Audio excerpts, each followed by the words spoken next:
Well, andito kami ngayon sa Valdez Family Beach Resort. And so far so good naman.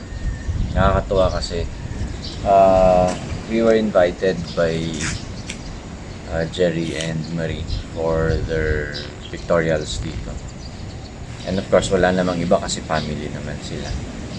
Na nagkataon lang talaga na masaya kami kasi kami lang yung nakabook ngayon dito sa resort. So parang atin na atin yung lugar, ang saya. As for the ambience, okay naman. As for the room, okay din. Masaya. Medyo cozy. Maganda rin yung tulog namin. For the staff, okay. Okay din yung staff. Mababait sila. Yung papunta naman dito from Baguio going here, saglit lang. Mga around less than 2 hours. Less than 2 hours. Chill ride pa yun. So, okay naman. From here, madami rin mga great picking garden. So, I think pupuntahan namin yung iba mamaya. Ang maganda rin dito, meron silang area kung saan pwede ka magluto. Parang may common kitchen. Mamaya, iikutan ni Sheena yan. May common area sila kung saan pwede magluto, and then may common dining area din. Ayan. Nakakatawa. So far so good.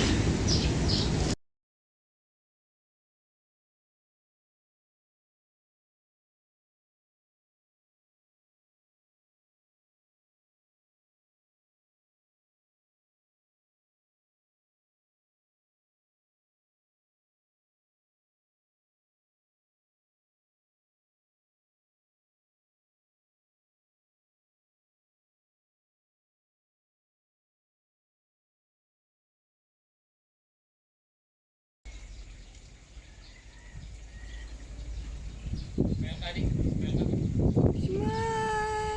Yes, tama.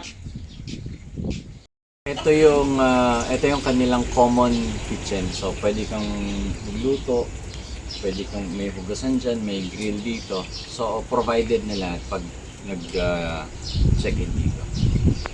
Dito naman yung parang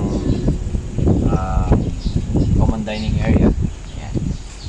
O nga pala, kagandahan dito, ang laki ng parking. Tingin ko kaya rito mga 10 sasakyan pwede. Sobrang cool. Siyempre kasama natin si Atong.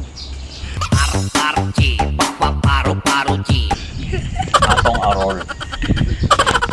So ayaw magpa-video ni Atong.